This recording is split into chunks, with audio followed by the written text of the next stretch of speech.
Subcommittee will come to order. Without objection, all members may have 5 days to submit statements, questions, and extraneous materials for the record, subject to the length limitation in the rules. Until recently, United States crude production had been on a steady decline. In 1970, domestic production peaked at 9.6 million barrels a day. By 2008, we're producing almost half. Only 5 million barrels were being pumped per day. Then America did what America does best and innovated. New technologies of horizontal drilling and hydraulic fracturing ushered in an American energy revolution. Because of drilling in places like the Bakken and Eagle Ford, U.S. crude production has increased 56% since 2008. Some experts even believe that the United States will become the largest crude producer in the world by next year. But not all is good news. The oil being found in these places is light, sweet crude. Unfortunately, the majority of the refineries connected to the production sites are built to handle heavy, sour crude. We need new refineries, new pipelines to be built to process the light crude, but of course that will take years. In the meantime, we should sell our light crude abroad to those who want to buy it.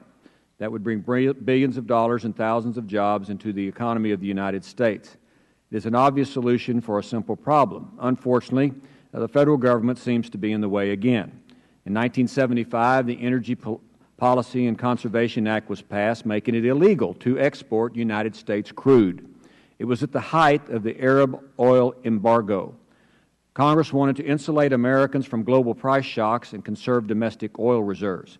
In reality, this ban achieved neither of those goals. The ban has not insulated United States consumers from the world market.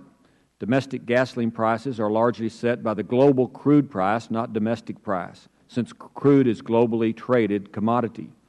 The United States still has to import about 46% of our crude. These imports face market uncertainty just like every other traded good. Lifting the ban is what would actually protect domestic consumers. U.S. crude on the world market decreases the market share of bad actors like Iran and unstable countries like Algeria. U.S. crude exports could also lower the price at the pump. More supply with the same amount of demand means a lower price. A recent study by ICF International found that lifting the ban would lower gas prices 2.3 cents per gallon. That may not sound like a lot, but remember Americans consume 133 billion gallons a year. So put it all together and Americans would save about $3 billion a year.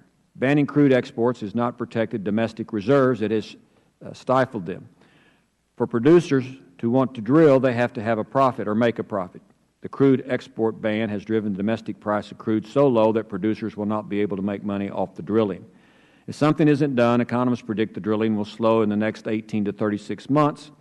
Perfectly good oil will sit in the ground because the government restrictions are in the way. If domestic production companies are forced to cut back on drilling, they are going to also be forced to lay off American workers. On the other hand, if we promote a smart energy policy, we will increase production and grow these valuable jobs. So today we're going to examine the crude oil export ban and its implications for the United States economy. And the real question before us is, will lifting the ban, 1, help the United States economy, 2, lower gasoline prices, 3, have a positive impact on American consumers? We have differences of opinion on these answers to these questions, and that's why we're having the hearing.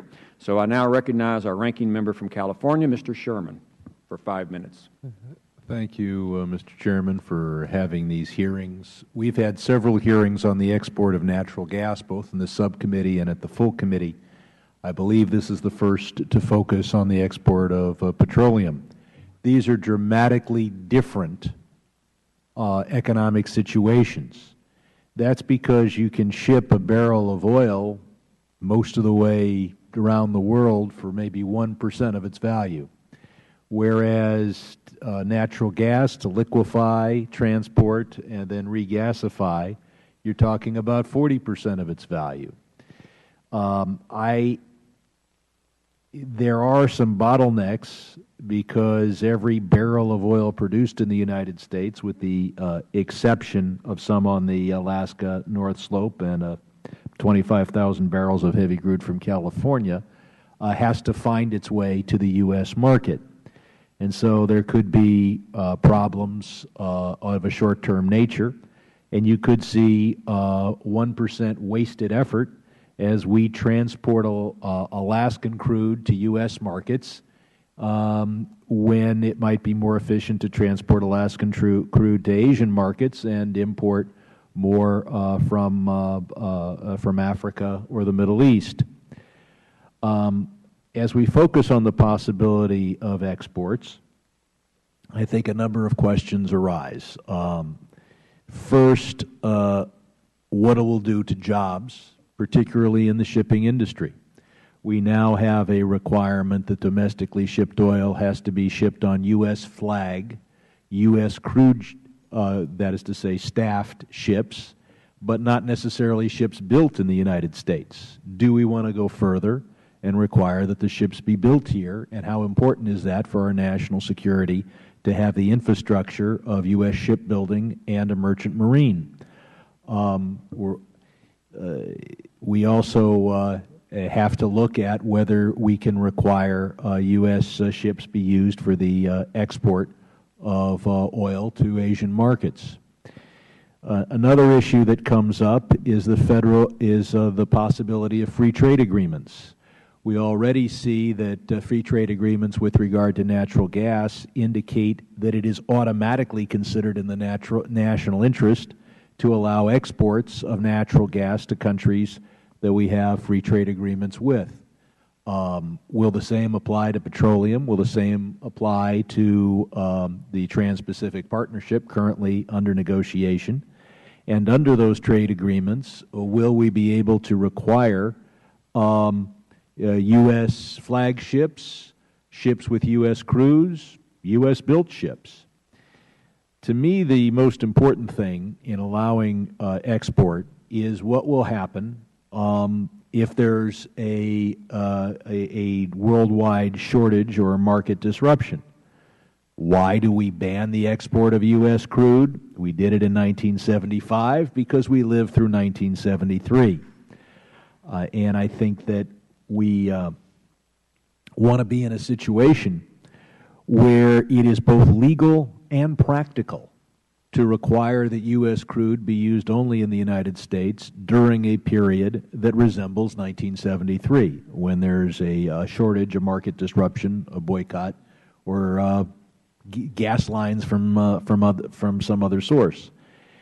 For that, we can put that in law, so it's legal if the President declares a disruption of world petroleum markets, but it also has to be practical. What will be the effect on our foreign relationships if in the middle of a worldwide shortage we stop oil tankers in the middle of the Pacific and require them to return to U.S. ports? What will be the practical effect of bringing that oil back, knowing that we will have built infrastructure on the idea that the U.S. will both export and import petroleum, and now all of a sudden we're hoarding our own production for our own purposes? So I look forward to trying to resolve these problems, because it's bad for our economy and bad for our environment to transport oil further than it would otherwise need to go, or to mismatch produced oil with the refinery capacity. And I think it's in the interests of the environment not to have to transport oil further than it would otherwise have to go. Every ship is producing greenhouse gases. So I look forward to learning, especially from the U.S. Senator who's come to educate us, and look forward to the opening statements of others. I will now turn to the Chairman of the full committee, Mr. Royce from California, for his opening comments. Well, thank you, Chairman Poe. I think you're holding a very important hearing at a very important time here as we start to think strategically about what it means in a world in which the United States increasingly has the capacity to ship oil to allies that are really under a great deal of pressure, and how that could be used as part of our diplomatic efforts, as part of our efforts, for example, with Iran to maintain sanctions. One of the things that I think should give us pause is that in our efforts to deny the regime in Tehran nuclear weapons capability, the United States and our European allies levied devastating sanctions against Iran by doing one thing, primarily, in the original bill, and that was targeting their ability to export oil. And that severely limited their crude oil sales and denied them the ability to repatriate hard currency from those sales. Now, these sanctions against Iranian crude are often described as Iran's Achilles heel. Yet we're imposing the same kinds of sanctions on our own country if you think through what we've done, because we are basically at a point where without the crude export relief valve, oil companies will pull back on what will be increasingly uneconomic production. And the relief valve here is one that we could have used more effectively with respect to our allies, because there were 5 of our allies that were still taking oil shipments from Iran. We could have supplied that differential. We could have brought additional pressure to bear. And should, again, this situation in Iran not be solved in ensuing months or years, my hope is that we will have the capacity to think about what we could do in order to step in. At the same time, the Russian annexation of the Crimean Peninsula was made easier by its energy grip over Eastern Europe and especially over Ukraine. Russia has large oil and gas reserves, not as large as ours. They don't produce as much as we do, but almost as much. And it accounts for 70% of their trade and 52% of the budget for Russia that goes to support their military and their government. The crisis in Crimea has done little to dampen Russian oil sales, and Putin is freely selling oil and gas around the world, and especially in Eastern Europe, at monopoly prices, and thus has, unfortunately, a tremendous amount of influence there. As we look at our strategies for the future, and I'm going to quote General Martin Dempsey here, Chairman of the Joint Chiefs of Staff, he says, as we look at our strategies for the future, I think we've got to pay more and particular attention to energy as an instrument of national power. And I think that has to be factored in to the equation here. If we increase our supply of oil, especially into Eastern Europe, we will dent Russia's leverage on other countries and reduce the revenues that fund Russia's aggression. So, in addition, I think there's another point here, and it's a wider point, and it has to do with our domestic manufacturing and making certain that when practical, we take oil from our allies, such as Canada, because we are less susceptible to risk, political risk, than to the extent that we're reliant upon others.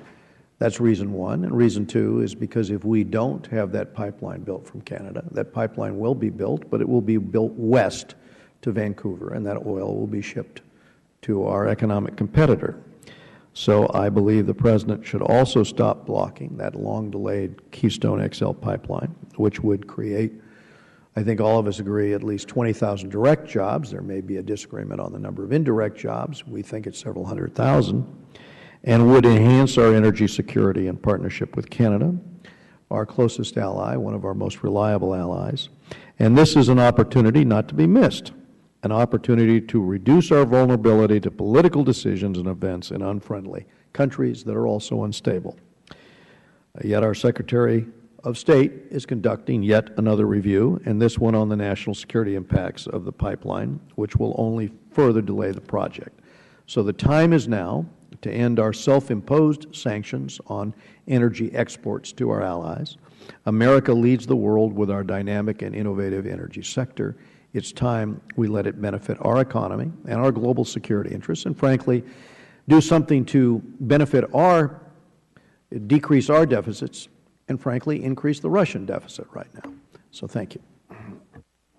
Thank the Chairman.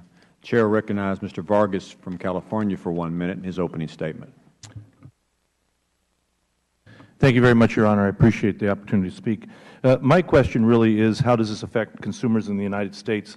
My understanding is that we have about, I believe, 17 million barrels a day in refining capacity. Obviously, we're not producing that much oil. There is a difference between sweet and the stuff you get here and from other places, but why can't we figure out a way to refine that here? That is my question. I did read the information here, and it seems to say, some say that if we do ship a lot of this oil abroad, that our prices will go up, and obviously that will affect our consumers. I think that the general question is, we're producing it here. Why can't we refine it here? I mean, we figured out how to get it out of the ground. Isn't there a simple way to refine this stuff? Those are my questions. Thank you, Mr. Chair. I thank the gentleman. Without objection, all of the witnesses' prepared statements will be made part of the record. I ask that all of the witnesses keep their presentation to no more than 5 minutes. Senator Lisa Murkowski is Alaska's senior senator, elected to the Senate in 2002. She is now the senior Republican member of the Senate Energy and Natural Resources Committee and also serves on the Senate Appropriations Committee, where she is the ranking Republican of the Interior and Environment Subcommittee. Senator Murkowski, thank you for being with us today. We know you have a busy schedule, and as soon as you have finished your statements, there will be no questions from members of the panel. And thank you for being with us. We'll hear what you have to say. Thank you, Mr. Chairman. Thank you for the opportunity to be with you today as you develop the record on an issue that I think is extraordinarily timely for our nation, and that is the issue of energy exports. And today, my comments will focus specifically on the export of oil, of crude. Again, I appreciate the invitation to kind of walk across the lawn here and share my perspective. I think it's fitting for both our chambers to be working together on issues, particularly issues such as energy exports that are so important to our nation and increasingly the world. I noted to you, Mr. Chairman, that in the Energy Committee we held a hearing on this issue several weeks ago. It was the first time in 25 years that there has been a hearing in the United States Senate on the issue of oil export. And put that into perspective, we haven't had the opportunity to talk about it because we have been evaluating our energy portfolio truly from one of scarcity rather than one of abundance, and how the landscape has changed. So this debate, this dialogue that you are beginning here in your committee is greatly appreciated and, again, very, very timely. Let there be no mistake that today's issue, the ban on crude oil exports, is truly one in the national interest. In an area of debt and deficits, the North American energy renaissance presents us with an opportunity to strengthen our position and resolve on the global stage while generating wealth, creating jobs, reducing our deficits, and enhancing our national security. Lifting the ban will boost U.S. production and open our nation to global markets. The American consumer, the American people, are the ones that will ultimately benefit. And I appreciate Mr. Vargas's comment on the sensitivity to price. I come from a state, while we are producers, we also face some of the highest energy costs to consumers in the country. I have no interest in doing anything that will increase the price that Alaskans and others around the country pay. So I have been looking at this issue very, very critically. Existing regulations provide us some possibilities here. For example, a swap program with Canada was instituted by the Ford administration, continued by President Carter, and carried through to completion by President Reagan. There's been some discussion about similar opportunities with Mexico. That's something that I could support, but I think we have recognized that it is a somewhat cumbersome vehicle. So how would you deal with that? Last month, I proposed a roadmap for the way forward. I introduced a white paper on the broader issue of energy exports, but outlined in that white paper, as well as a speech to CERAWeek, how I think we might be able to advance. First, I believe that the Commerce Department retains the authority to modernize its regulations and update its 30-year definition of crude oil in such a way as to facilitate the export of condensate. Commerce has taken similar measures in the past. My committee staff has sketched out a report released earlier this week, and I would like to be able to provide that to the committee if I may. Among the many examples, let me highlight a couple here. During the era of price and allocation controls, California started to shut in production for a variety of competitive and regulatory reasons. Commerce authorized a temporary export program of residual fuel oil to protect the production. So when you've got an oversupply of butane, a glut was effectively created in the Gulf Coast, additional exports were authorized by Commerce. So we do have in place existing authorities. Now, I have asked the Energy Information Administration, the EIA, to conduct an ongoing dynamic analysis of the crude oil export situation. What I don't want to see is a standalone static study that would be out of date by the time that it is published. I suggested in my speech in Houston that this might be the year of the reports. 2014 would be the year that we do this assessment, the analysis, the real in-depth, get an in-depth understanding as to where we are with oil exports. Finally, Mr. Chairman, the President retains the authority to approve limited crude oil exports. We know this because presidents from both parties have done so in the past. Now, one objection I have heard is that this approach cedes too much authority to the President. How, it is asked, can one both criticize the administration for misusing executive power in some areas but ask it to take action here? The answer is pretty simple. The answer is that Congress has already given explicit authority to the President to address oil exports for the national interest. So at the end of the day, I am prepared to introduce legislation if necessary, but because legislation takes time that we may not need to spend, I'm hopeful that we may have a willing partner within the administration. I thank you, Mr. Chairman. I have exceeded my time. I do have, again, information that my staff on the Energy Committee has gone into great detail in laying out what we think might be a reasonable path forward. It also outlines the authorities that are currently in law for the administration, but I do think it is part of the initial discussion as we take on this very important and very timely issue. Thank you, Senator. And we'll make the information you give the subcommittee a part of the record. I appreciate it, and I appreciate the opportunity to be with you today. Thank you. Thank you. We'll have our next panel seated at the table.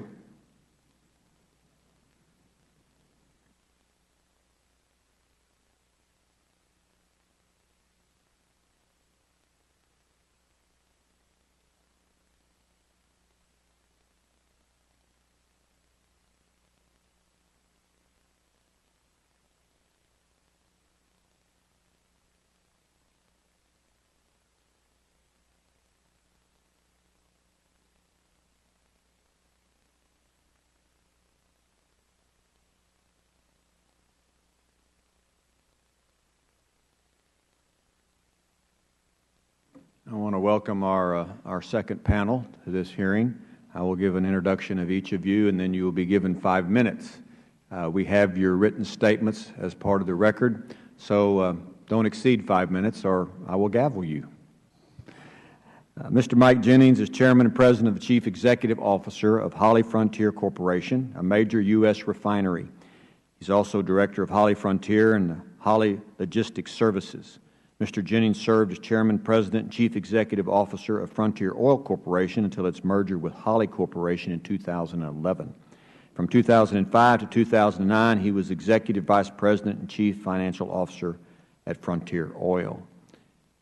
Mr. Eric Mulito is the Director of Upstream and Industry Operations for the American Petroleum Institute, a national trade association representing more than 500 companies involved in all aspects of the oil and gas industry.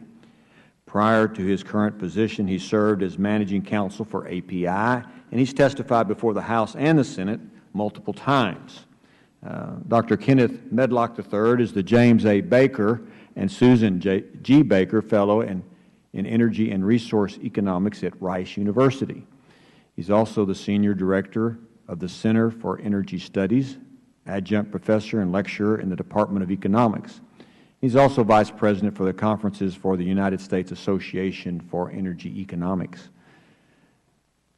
Ms. Deborah Gordon is Senior Associate at the Carnegie Endowment for International Peace in their Energy and Climate Program.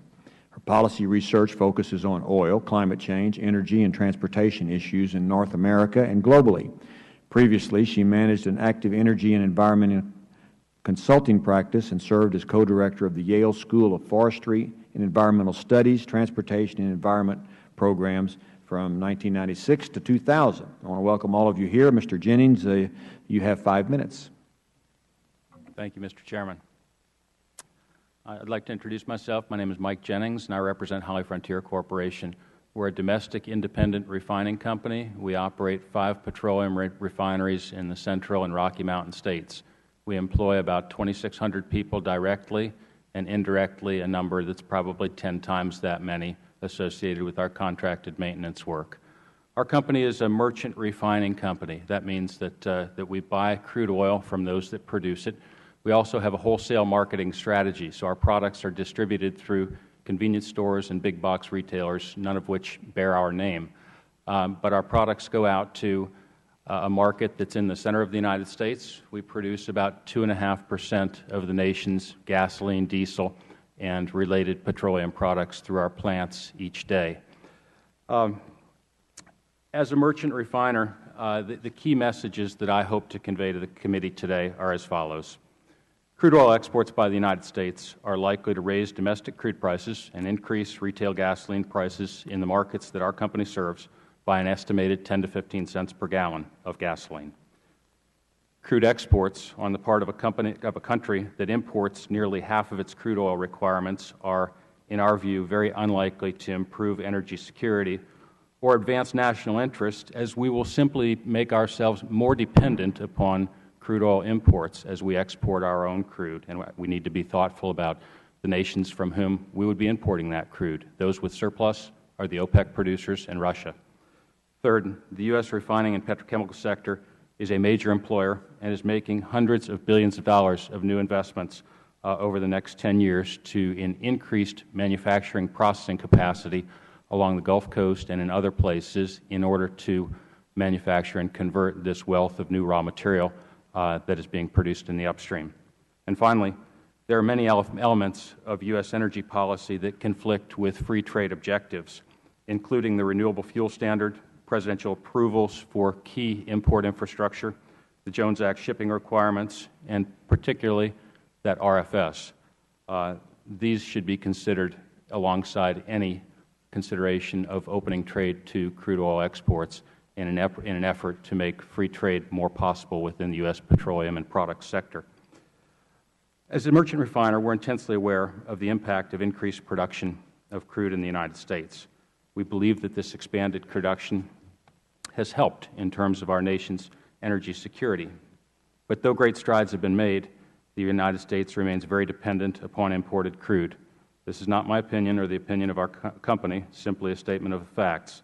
Current refining requirements are approximately 17 million barrels a day, while domestic crude production was about 7.5 million barrels per day in 2013.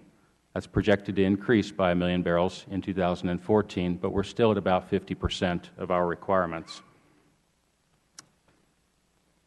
Supporters of lifting a ban on the crude exports argue that such a decision would make a move toward a freer global supply, and certainly our company supports the development of freer energy markets.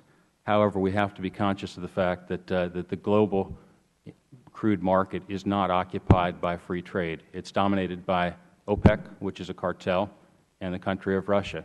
Neither of these entities have free trade at their hearts. They're protecting their own domestic interests, in cartel setting volume requirements and other behavior. So though American crude production has increased dramatically, it's not yet matured to the point where we believe it would significantly impact the global price of crude were it to be available to be exported. In addition, the non-free trade elements of Renewable Fuel Standards, Jones Act, and other limitations on import infrastructure are still very significant impediments to free trade within the energy sector. I spoke in my earlier about the impact of pricing on U.S. gasoline in the face of potential crude oil exports. And our company's view of that is there's probably a 10 to 20 cent per gallon uplift in the cost of gasoline, again, in the markets that we serve, which would result from this policy decision. We take that by observing markets that are served by waterborne crude, principally that of New York Harbor, Southern California, and Northwest Europe. And if we look at those gasoline prices, wholesale, pre-tax, against the prices that are traded in our markets supplied by domestic crude, we're seeing a 10 to 20 cent differential, with customers in Kansas, Oklahoma, and Texas paying the lower number. We think that's something that the committee should take into consideration. I've exceeded my time, and I appreciate the opportunity to speak to your committee. Thank you. Thank you, Mr. Jennings. Mr. Melito, you have 5 minutes. Good afternoon, Chairman Poe, Ranking Member Sherman, and members of the committee. I'm Eric Melito, Upstream Director at the American Petroleum Institute. API has 600 members at this point. You mentioned 500, and got news today that we're now over 600. We represent the full supply chain from exploration and production to pipeline and midstream, as well as the refining sector. Today, America is producing nearly 50% more oil than we did in 2008. By 2015, the International Energy Agency predicts the U.S. will surpass Saudi Arabia and Russia to be the world's top crude oil producer. Development of resources from unconventional formations through the use of hydraulic fracturing now supports more than 2 million jobs, and this is projected to rise to nearly 4 million jobs by 2025. This is clearly a new era for American energy, but our energy trade policies are stuck in the 1970s. It's time to unlock the benefits of trade for U.S. consumers and further strengthen our position as a global energy superpower. This week, API released a new study, submitted for the record today, on the economic implications of lifting the trade restrictions that prevent exports of U.S. crude oil to global markets. This is the most detailed analysis on a wide range of economic benefits, and it paints a compelling picture. Consumers are among the first to benefit from free trade, and crude oil is no exception. Gasoline costs are tied to a global market, and this study shows that additional exports could help increase supplies, put downward pressure on the prices at the pump here in the U.S., and bring more jobs to America.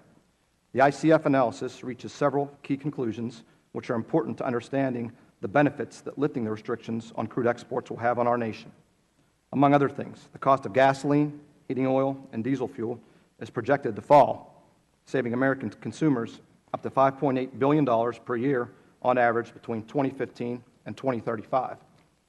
The U.S. economy could gain up to 300,000 additional jobs in 2020. U.S. oil production could increase by as much as 500,000 barrels per day in 2020, and U.S. refiners could process, on average, an additional 100,000 barrels of oil per day due to more efficient distribution of heavy and light crudes over the 2015 to 2035 period. Harnessing these benefits, however, will require lawmakers and regulators to re-examine policies that were enacted long before the U.S. transitioned from a period of energy scarcity to our current position, one of energy abundance. Our industry also believes it's important that we work holistically to modernize America's energy infrastructure and facilitate the efficient flow of resources from producer to refiner and to customer. This study corrects some of the misperceptions about the energy market that are often repeated by critics of free trade. Chief among those is the impact on consumers. Consumers don't buy crude oil, they buy fuel. And the prices of refined products, like gasoline, are set by a global market. A temporary glut of oil in one region doesn't significantly lower consumer costs because gasoline is eligible for trade after the oil is refined. If oil can flow to the global market, this study shows that then you begin to see higher global supplies, more production, and consumer-level benefits, as well as more American jobs. Of course, there are also the strategic reasons to increase U.S. energy exports. Mr. Royce alluded to this quote, but I think it's worth repeating. It's from General Martin Dempsey, Chairman of the Joint Chiefs of Staff, when he recently said, "An energy independent and net exporter of energy as a nation has a potential to change the security environment around the world, notably in Europe and in the Middle East. And so, as we look at our strategies for the future, I think we've got to pay more and particular attention to energy as an instrument of national power. General Dempsey then added that energy could become one of our more prominent tools for national security. If we grow as an exporter, U.S. energy leadership has the potential to bolster America's allies, expand our geopolitical influence, and strengthen the global energy market against future disruptions. However, the first step is lifting our own self-imposed restrictions. And as we can see in today's study, the benefits will flow to consumers and workers here in the U.S., where the argument in favor of free trade is undeniable. Thank you again to the Chairman and to the committee. I look forward to your questions. Thank you. Dr. Medlock, 5 minutes. Thank you, Mr. Chairman. Well, a lot of what Mr. Melito said is actually supported to a certain extent by some work that we've been involved with. We recently launched a study looking at the broader impacts of allowing oil export from the United States, and that's actually a smaller part of a broader study that we're looking at to evaluate North American energy security prospects. So this is the idea of regional trade being allowed to flow freely between the U.S., Mexico, and Canada, and what sort of benefits that could actually convey. In general, when you look at commodity trade, you're talking about, when you talk about oil in particular, and this will address gasoline prices, a market between oil and gasoline that's vertically integrated effectively. So we use oil to produce gasoline. So if you pinch one market or constrain one market, the arbitrage opportunity moves downstream to the next one. And so what this means is if we constrain the flow of exports of crude oil, what we'll see is a discount domestically, and that's exactly what we've seen. But as long as the product price is arbitraged internationally, then you'll see that price fluctuate according to international supply-demand fundamentals. And so that's exactly what we've seen. And if you look at pad-level data for gasoline prices in the United States and other petroleum product prices, you do and see that disconnect is transmitted in so much as we've seen, for example, in the ability to move crude away from WTI. Now, of course, historically, over the last few years, this has not been an export-driven issue. This has been an infrastructure-driven issue. But that disconnect, nevertheless, has led to a discount of WTI relative to Brent. And you see that disconnect or that discount being conveyed from WTI into product prices. And so what that means is the product prices are not falling coincidentally with WTI. So what that tells you is that refiners, in fact, are not passing the price, the discount along. Now, that sounds like a really sort of almost negative statement, but in point of fact, what we're talking about is we have downstream a market that is internationally fungible, and that is a really critical point. So what that means is that the price movements internationally will affect the product price movements here, not the domestic crude price. And again, this is just a standard sort of protocol when you start to look at how commodity prices are influenced by different market behaviors and market constraints. Now, when you move beyond understanding what might happen to gasoline prices, and importantly, it's sort of logical to follow the step. Well, what happens if we lift the ban on crude oil exports? And the next logical step would be, well, you're actually pushing more light tight oil or light sweet crude into the global marketplace, and presumably that could actually put downward pressure on the price of light sweet crude, which is, that's the barrel at the margin. So that is the barrel that's helping determine the price of products. The problem with making a just sort of grand statement like that is that qualitatively, while that's true, quantitatively it's difficult to assess because there will be market responses by other participants. In particular, you can't predict exactly what OPEC will do. The one thing we can say for certain, though, because there really is no paradigm in any sort of economic principles or economic framework that I can think of in which allowing exports of crude oil into the international market actually raise the price of crude oil. That simply won't happen. But point estimates on declines, that's a difficult thing to do. With regard to energy security, because this is another really major sort of broader issue that kind of fits into the context overall of something I mentioned a minute ago about North American energy security.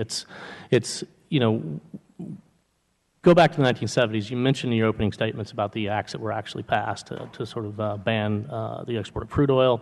Well, when you do this, you quickly begin to realize that, while well-intentioned, those policies didn't necessarily convey the benefits that they were meant to convey. In particular, when you look at a very deep literature on this issue, and why do we think about energy security in the context of oil prices? Well, because every recession except for one since World War II has been preceded by a run-up in the price of crude oil. just a very standard, simple correlation. Now, it doesn't convey causation, but the idea is you want to shield consumers domestically from shocks related to macroeconomic shocks that could be related to run-ups in the price of crude. Well, one of the things that actually falls out of the literature are a number of different potential channels through which prices transmit to the macroeconomy, and one of these is through the trade balance.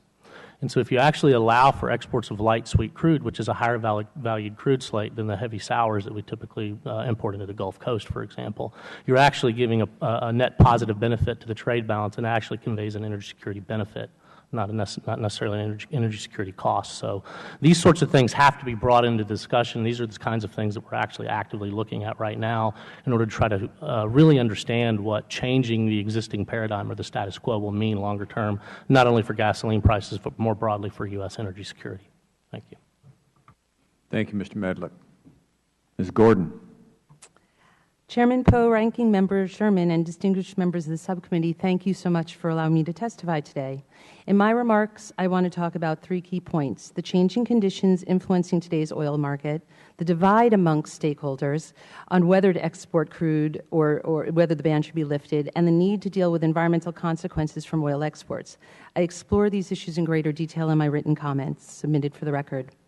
The bottom line is that managing the U.S.'s newfound oil abundance will require careful analysis and strategy. Many opportunities and challenges lie ahead. As the U.S. oil production ramps up to peaks not seen since 1970, the key policy question is whether to reverse a 40-year oil decision to ban U.S. crude oil exports. In my judgment, the right answer is not yes or no. The situation is far more complex than those in favor or those against lifting the U.S. crude oil ban suggest. And as policymakers debate this ban and whether it should be lifted, it's important to address three questions. The first question is, given that the U.S. can already export unlimited volumes of petroleum products, under what conditions should it also be allowed to export crude oil? Over the past 8 years, U.S. petroleum product exports have increased fourfold. Last year, in 2013, the U.S. exported about $150 billion in petroleum products, scoring the largest gain for any commodity in the U.S. economy. Reversing the crude oil export ban could significantly increase rising U.S. oil exports. A go-slow policy on oil exports is needed to allow the U.S. and other nations to adjust to North America's increased oil capacity. Those oil-rich nations that have built their economies around oil revenue are increasingly vulnerable to disruption. It is unclear how the oil value chain will adjust in response to changes in upstream production and downstream refining factors. Fostering market stability should be a primary consideration in deciding what conditions should apply to the U.S. in terms of future crude and petroleum product exports. Question 2, who would benefit most from reversing the U.S. oil export ban? The oil value chain is made up of an increasingly diverse array of players, processes, oils, and products. And public information is lacking to independently assess the situation. As such, determining who benefits from exporting crude oil is not simple. Opinions vary widely and may not align with U.S. policymakers' overall goals. For example, oil producers and leaseholders strongly advocate lifting the ban. Refiners are split as to whether or not to lift the ban, depending on numerous operational and geographic factors that determine their bottom lines. Manufacturers do not yet appear to have a unified position. American consumers are most concerned about prices at the gas pump, and industry analysts like WoodMac argue that crude markets are complicated and relaxing the oil export ban could invite cost-cutting arbitrage of U.S. and international crudes with unpredictable outcomes. Question 3, could unconditional exporting of U.S. crudes have unintended environmental consequences? How the U.S. and global oils are managed through imperfect markets and various policy directives creates significant uncertainties. As the U.S. debates lifting its crude oil export ban, carbon emissions are already flowing throughout the marketplace in a highly fluid fashion. The energy sector will have to adapt to climate change, both in the resilience of its existing assets and also in terms of the durability of its investments. The situation the U.S. is confronting on how to manage North American oil boom raises serious climate questions for America as to its, 1, climate responsibility as both a producer and a consumer, its capacity, our capacity to create market transparency on a growing array of oils, and I cannot stress enough how different these oils are from one another, and 3, policy leadership to efficiently cut carbon out of the oil value chain. In sum, the right question is not whether or not to eliminate the U.S. crude oil ban. Exporting U.S. oil is part of a much larger and more important picture. The burning question is whether America can manage the economic, security, and climate impacts of its new oil bounty. As one of the world's fastest-growing oil producers, the U.S. has the opportunity and responsibility to be a global leader in the energy sector. A strong, balanced energy policy is needed to guide energy decision-making in ways that satisfy the energy needs of consumers, strengthen the U.S. economy, protect the climate, and enhance national and global energy security.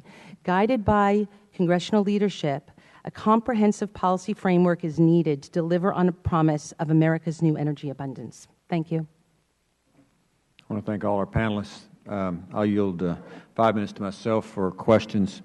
Mr. Medlock, Mr. Jennings on your far right there runs a refinery. He says it's going to cost him 10 to 15 cents more to refine gasoline if we lift the ban. What do you think about that?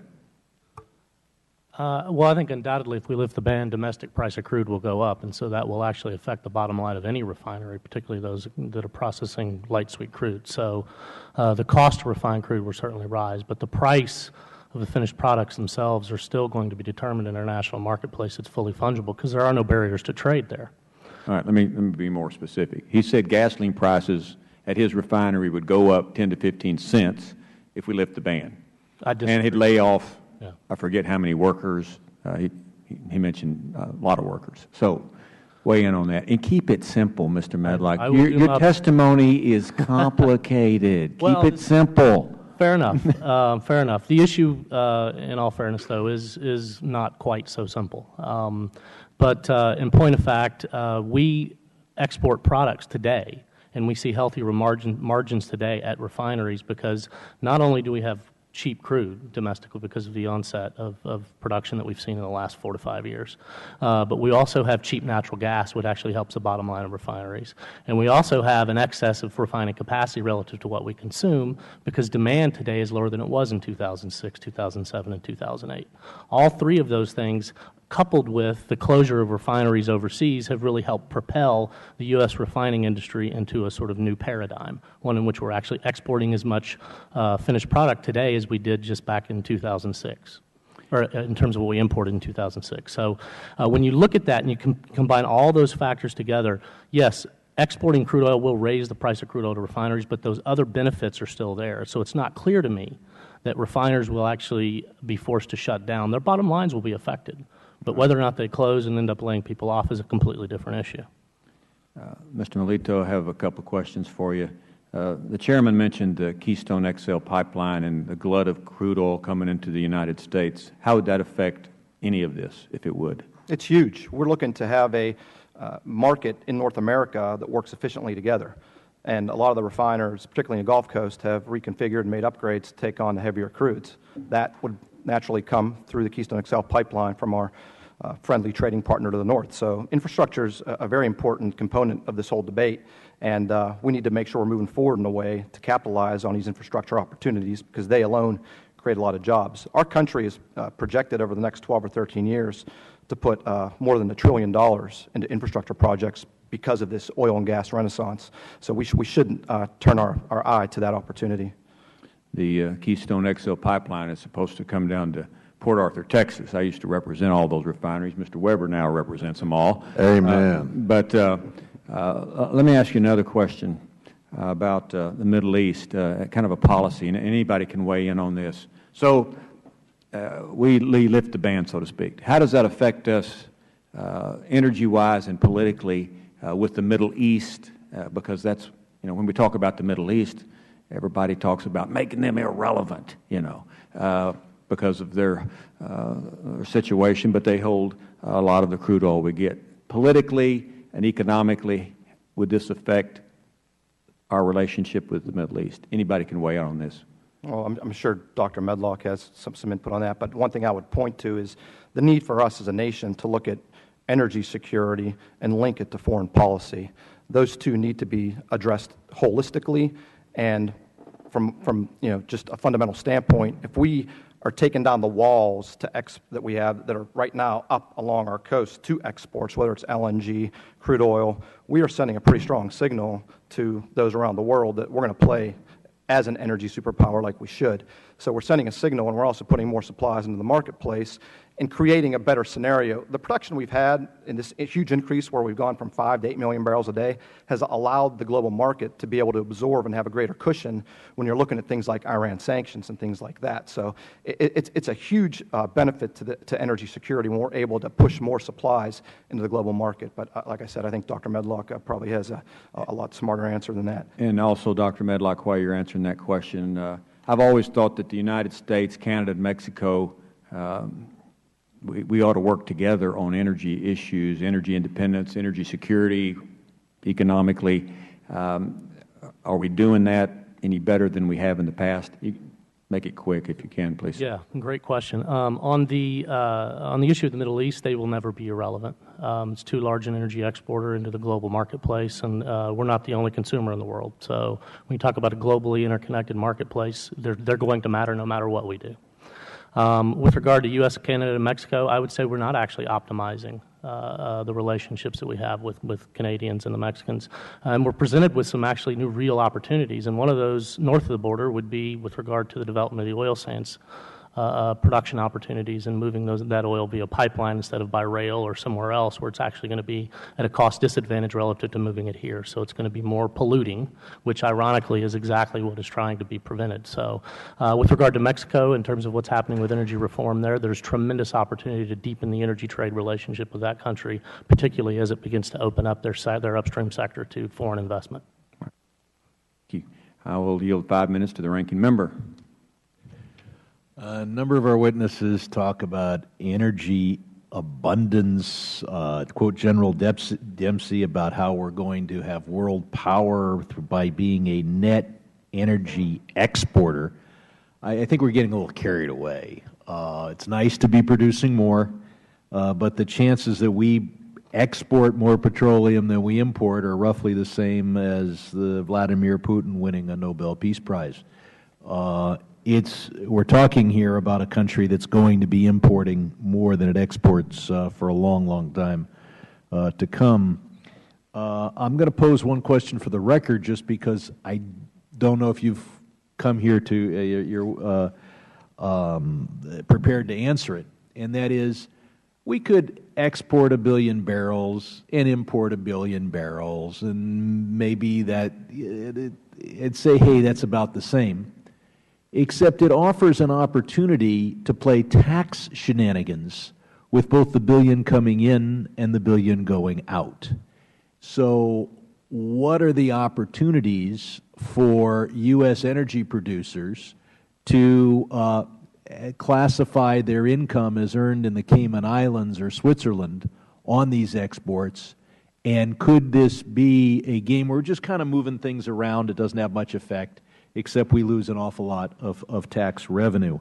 I'm also going to be posing that question to people who are tax experts as well. But if the major effect of this is to introduce tax shenanigans into moving 1 billion barrels from here to there and from there to here, I think we ought to be very wary of that. Now, it's my understanding that we can export refined petroleum products without legal restriction. Is that correct? I'm seeing nodding. Most natural resource producers in the world say, we don't want to just have you come here and take our potash. We don't want to just have you come here and mine this or that. We want the manufacturing, or at least the processing jobs. Why can we not achieve what we want to achieve just by keeping the refinery creation and operation jobs here and exporting the refined product? Why do we need to be exporting the petroleum? Ms. Gordon? So about 10 years ago, 8 years ago, before light tight oil was really on anyone's radar screen, and even EIA missed it, everyone missed it. And there are reasons why separately I can discuss, but the move was made to change the entire refining sector to deal with what oil we thought was going to be the last oil on earth, this heavier barrel. Mm-hmm. And so now we have a situation where billions have been put into U.S. refineries, all up and down the Mississippi and into the Gulf, that handle selectively best. They're complex refineries, and they handle the extra heavy oil. So we would want to somehow acquire heavy oil for those refineries. Yes, and the prospects for Canada. And whether we burn that ourselves or whether we export the refined product, we want to keep those special refineries refining what they were built for. And those refineries make diesel. They make more diesel, and diesel, goes to your question, has a very high export value. We're exporting a tremendous amount of diesel. The light tight oils that now we found out we have, and we don't really yet have the refining capacity for, make preferentially gasoline, which is the product we use. So you can imagine ships crossing in the night, with all of this global trade where oil will go one way, it will get refined someplace else, the product will come back. How dangerous is it to transport refined petroleum products? I think it's just more a matter of what you're saying before, economic value. There's always a risk whenever you're putting But things. it's no more dangerous than, I mean, we know unrefined petroleum can stain beaches. I assume that the refined petroleum is not explosive. No, it would be the same contamination you would have if it opened up on, although the extra heavy oil might be very different. When it spilled into the Mississippi, the extra heavy oil sinks. So it's a little bit different. Well, real quickly on that, the recent incident in Galveston, in the Houston Ship Channel, was related to a fuel oil spill. That was a refined product spill. So, and in terms of the cost of transporting the products, it is different because the flash points are different for refined products than they are for raw crudes. And so, this goes back to the point about, you remember the train incident that happened. But we're talking about $1 a barrel difference or 20 it's cents a not barrel huge. difference? The That's biggest very, cost very is, small the compared biggest to the cost value that Barbara was talking, Ms. Gordon was talking about, was really related to stranded costs that refiners would be forced to deal with if they're forced to actually go in and reconfigure to handle the crudes that are being produced here. My time has expired. Thank the ranking member. We'll turn to Mr. Perry from Pennsylvania for 5 minutes. Thank you, Mr. Chairman, and thank you, ladies and gentlemen. Just a myriad of questions here. I just want to maybe go back to this last question about refined as opposed to unrefined. It seems to me that the refined product would be more dangerous maybe to the environment if it would spill as opposed to crude oil that comes from the ground, comes from the earth. But if I'm wrong, am I wrong? Or makes no difference whatsoever. We don't care whether we spill gasoline or oil or crude oil. It's all the same. Well, it's all refined hydrocarbon. Product will evaporate if spilled, and crude oil will not. So there is a difference. But which one's worse? Well, worse to the water would be the crude oil, which would be residual in the water. Worse to the air would be... Doesn't it come out of the ground on the California coast, the crude oil? Doesn't it bubble up out of the surface of the ocean? So, But there's a difference between a naturally occurring seep and a spill. A naturally occurring seep is actually part of a local ecosystem that has evolved over thousands of years typically, whereas when you talk about a spill, it's an introduction of a raw crude into an area that's not equipped to cope with it. So it is different. okay. And I just wanted to add, because oils are now so different from each other, we still talk about it as oil coming out of the ground, but the light tight oils, some of them, especially coming out of the Eagle Ford in Texas, are so light, they're condensate. And that's what Senator Murkowski was talking about, maybe trying to change the definition of oil. And some of the oils coming out of the ground in Venezuela and Canada are so heavy, they're on their way to coal. So we're talking about the definition of oil, hydrocarbons, really changing, where it's not necessarily one thing anymore. It's a collective of a lot of different hydrocarbon arrangements. Okay. Can anybody talk to the questions regarding some of the boutique fuels that the federal government requires refiners to make? Is there any difference or any considerations in that regarding exporting, importing, light crude, heavy, sour, sweet, and our refining capacity in the United States? The refining system in the United States is obviously capable of making the different boutique fuels that are required in different markets throughout the country. They relate to principally the vapor pressure, how volatile the material is, octane, and now sulfur content is a big focus. The international standard often requires the tighter end of those specifications, and so the export barrels typically will be those that would qualify for the most stringent U.S. markets as well. At what point in this discussion are producers going to leave the oil in the ground? Are we already doing that because refining capacity doesn't exist? Is that already occurring now? And if it isn't, at what point would that occur? Will it never occur? It will certainly occur if the discounts actually get to be sufficient enough. I mean, currently, and there are a couple of different things that are working against this. It's not just an export issue, it's also an infrastructure issue, because currently in the Bakken, for example, in North Dakota, we move a lot of that crude by rail, which is an order of magnitude more expensive than moving it by pipeline. And this goes back to, getting the appropriate infrastructure in place, and there's obviously a policy overlay here. But if you were to actually have the pipeline infrastructure in place, that crude, effectively the net back to the wellhead, would be priced $18 to $20 higher. And so that buys a lot more activity in the field. So it's, I hate to focus this only on the export issue because it's broader than that. It actually is, it matriculates down into the infrastructure to move away from the wellhead. And moving crude by rail is a lot more expensive than moving it by pipe. I was just going to add, because it came up, the consumers and the economy, of course, with oil and gasoline comes up all the time. These oils, if they're stranded in the ground, it will be because the price is too low. It will take a much higher price. So we're talking about more abundance at a high price. This is so different than the 1970s, where we were talking very low prices and then supply was getting stuck. This is a lot of capacity, physical capacity of hydrocarbons in the earth that can get out of the ground if the price gets really high. So we'll see volatility in the market, but it's going to have to trend upward to get these oils out of the market and move them around and refine them.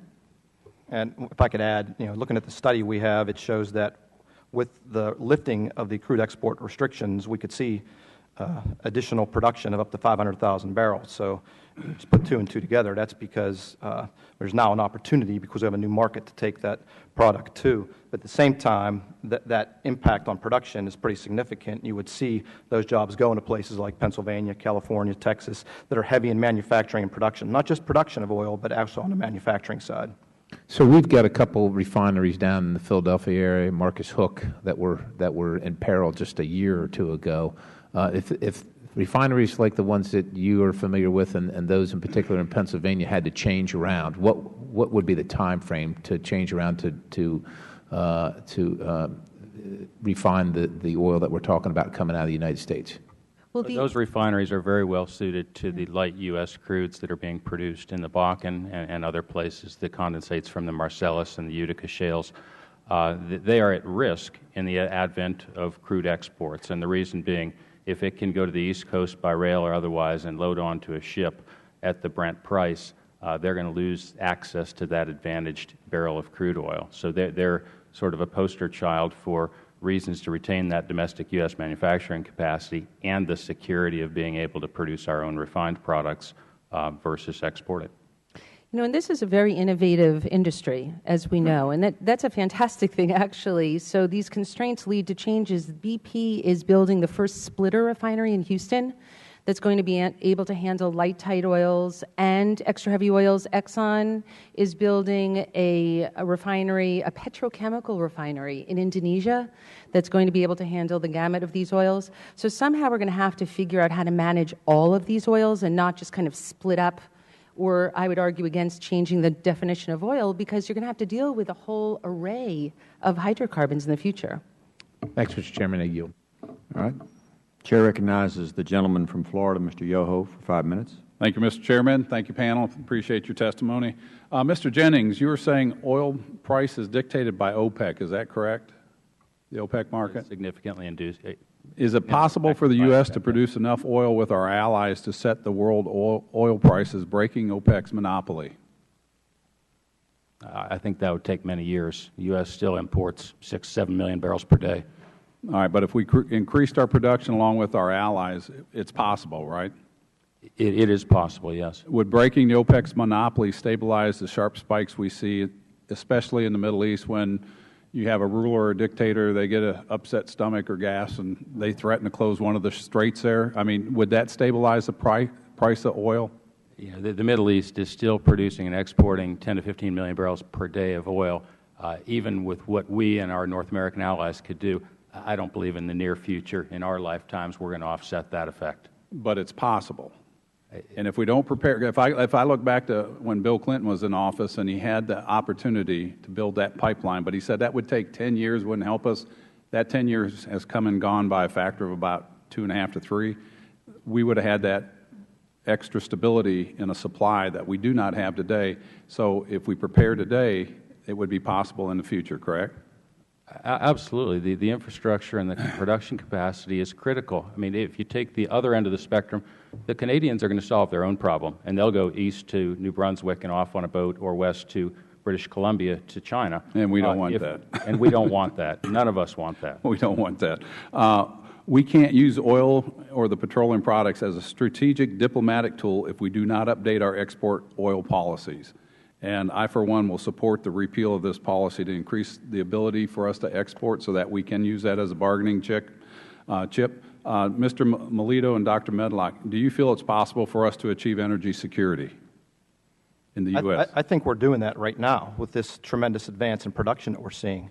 Going from 5 million barrels a day to 10 million barrels a day in just a few years is incredible. Nobody would ever imagine that. Same on the natural gas side. We're expected to import $100 billion a year in natural gas, and now we're looking to export. So, well, I mean, that's just it. I mean, 10 years ago, we're going to have to export all this, but through technology and better techniques, we're going to be a net exporter. Do you feel that we could be a net exporter on petroleum products, too?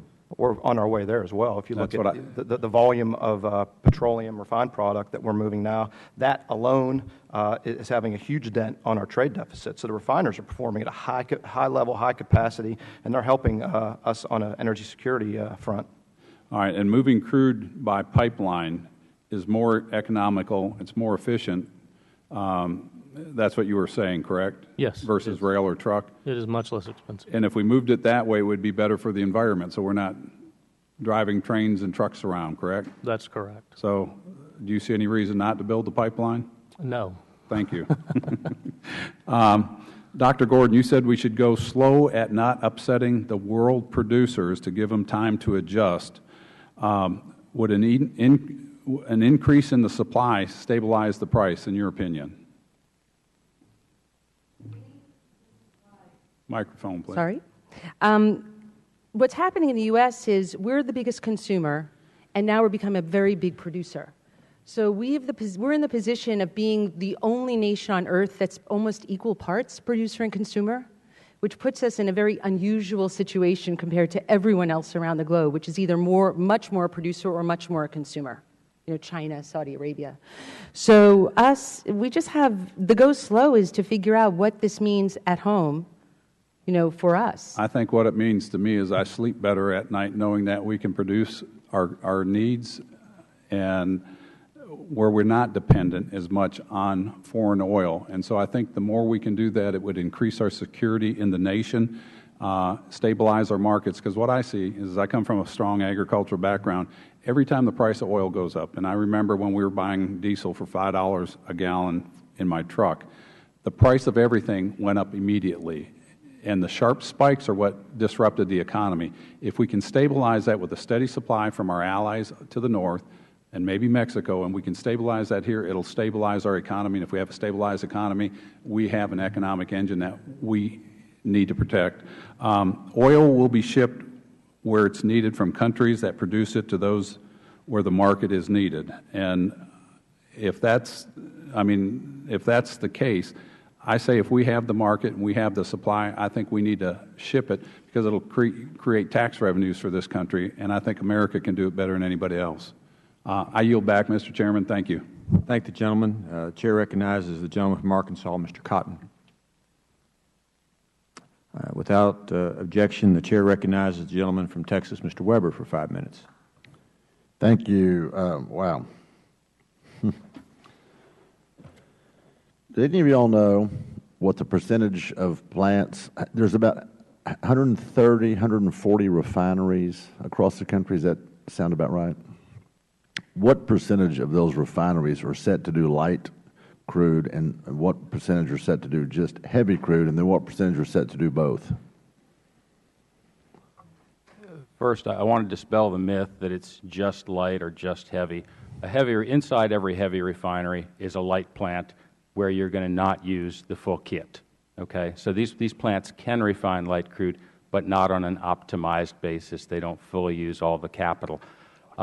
Probably half to 5/8 of our country's refining capacity has capability to cut deeper into the heavy and sour barrel and make gasoline and diesel out of it, and the remaining 30–40% doesn't have that capacity. What I would say, though, is that's a snapshot at a point in time. There's a lot of investment being made, condensate splitters, other things that plants are doing. We had one in Cheyenne, Wyoming, that was almost 100% running heavy Canadian. Now we run 50% Canadian, 50% light Bakken. So I hope I answered your question quantitatively, but I want to leave you with the impression that things are changing because investments are being made toward the new light crude slate. Right, right. Anybody else want to weigh in on that? Yes, ma'am. There's a new CRS report that just came out last week that actually has the map of the world, a map of the country broken down. It's very different by pad. You know, some districts are much better suited to, you know, the different types of refineries. But I have that. I could show it to you after if you want to see it. Okay, and that was my next question. You're reading my notes up here, I guess. I hope that person's okay.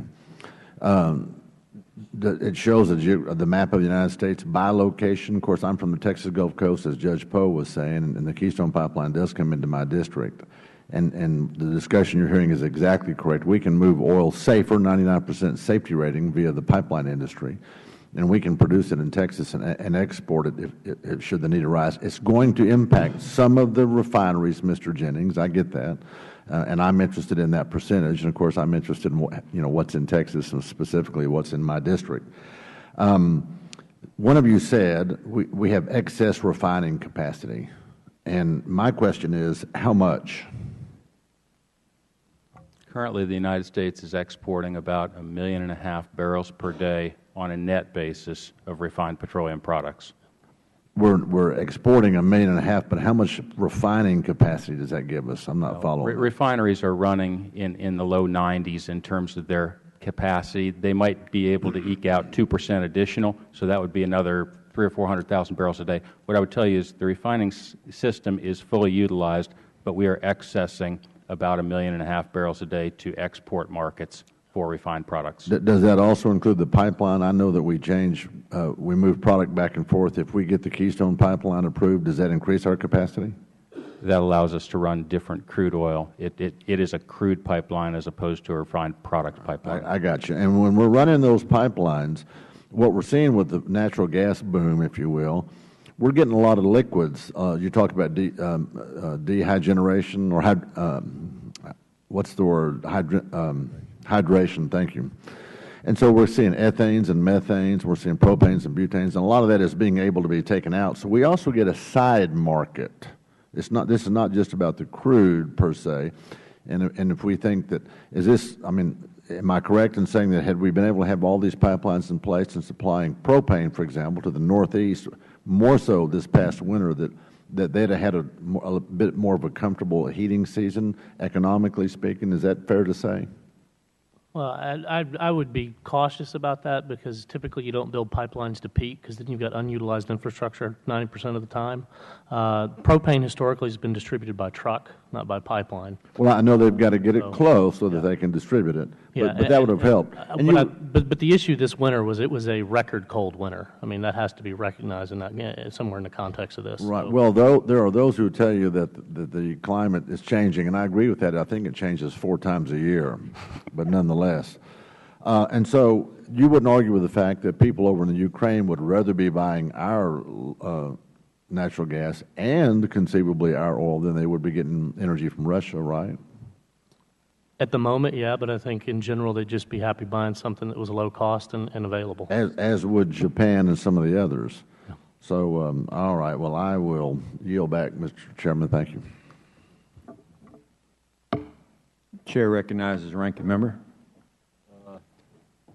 Yeah, I don't know if we're planning to do another round, but I've just got a question or two. I'd point out on the idea of the Ukraine. They can't afford to pay Russia $10 a unit. Japan pays us or is paying 16. So if we were exporting natural gas, the Japanese would be offering far more than the Ukrainians could afford to pay, unless we want to tax the American people more so that we can provide a $6 a unit. I have 1 or 2 questions for Ms. Gordon. The first is, let's say we go ahead and we export everything without limits. Then there's another 1973, and we want to hoard what we've got. Will we have the infrastructure to process the oil we produce and use it ourselves if we spend a decade exporting what we export, what the market says to export, importing what the market says to import? Yeah, it's a really good question, because the more that the market's constrained here with these different and new oils coming out of the ground, the more we're going to think about infrastructure solutions for those here. If it's more profitable to just offshore them, then Saudi Arabia is going to build the refining infrastructure capacity, which is what they're trying to do. The Middle East is getting into refining big time. So, you know, in a way, it's a prize, too. Of course, it's economic to unload it as a producer, but there's a prize here in terms of figuring out how to do it. And that is a question. We will lose that ground when we export. Prevail on the Chairman to ask me to let you ask just one question. The dream of environmentalists I know is that the tar sands of Canada are never exploited. There are those who say they'll build the pipeline, the Keystone. The environmentalists think they can stop that. There are those who say the Canadians will go east or west. There are Canadian environmentalists who are in touch with my California environmentalists who think they can stop that.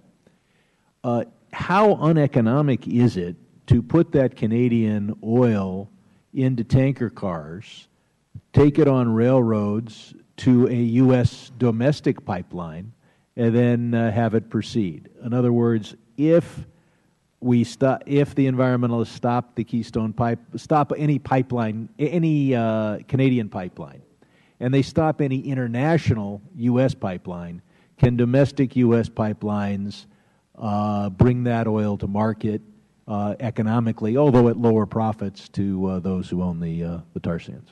Well, it's pretty powerful. You know, the investments up there, at least for the mined bitumen, which has all been invested, it wants to get out, and it will do so at a lower profit if it means, you know, mothballing everything that's ready to get out there. So right now it's moving by rail.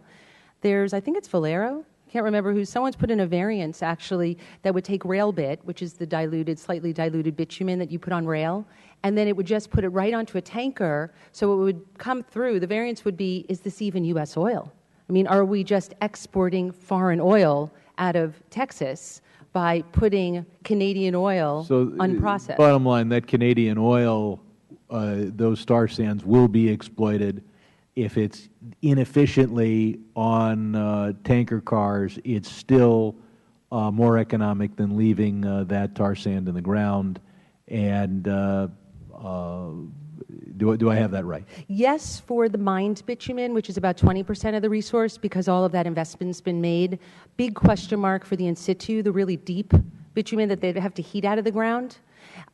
It might be that investments aren't made if it's difficult to move it to market. And then the big question about the oil sands is, what do you do with the bottom of the barrel?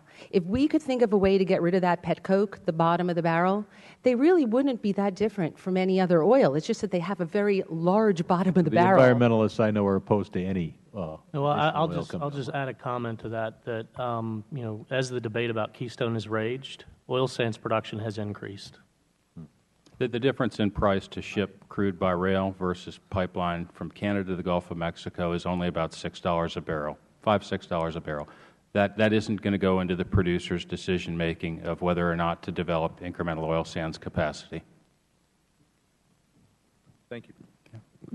Gentleman yields back his time. I want to thank our four witnesses. Mr. Chairman, can I follow that up? No, you're not recognized. The Chair appreciates all four of you being here and working with you, and I want to thank the staff on both sides for getting us excellent expert witnesses on this issue. And look forward to talking to you as we progress on legislation, if any. Committee's adjourned.